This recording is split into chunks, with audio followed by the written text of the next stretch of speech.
Human Rights Watch has announced that the Syrian Air Force is carrying out deliberate attacks against civilians and indiscriminate strikes. The leading human rights NGO says it visited 52 sites in northwestern Syria, documenting 59 instances of unlawful attacks, which violate international law, making those responsible liable for war crimes.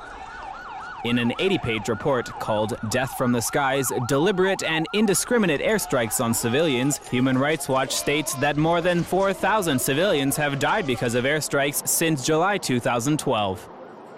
It is an enormous number, and most of the civilians died in areas where there is no fighting going on, where there is no military activity. These are civilians that were either deliberately targeted or killed as a result of unlawful, indiscriminate attacks, which we believe were committed willfully and thus constitute war crimes. The United Nations estimates that some 70,000 people have been killed in the two-year civil war, which began as a peaceful protest movement against the incumbent president Bashar al-Assad. The conflict has now reduced much of the country to rubble, while the rebels fight against the superior arms of the regime's forces.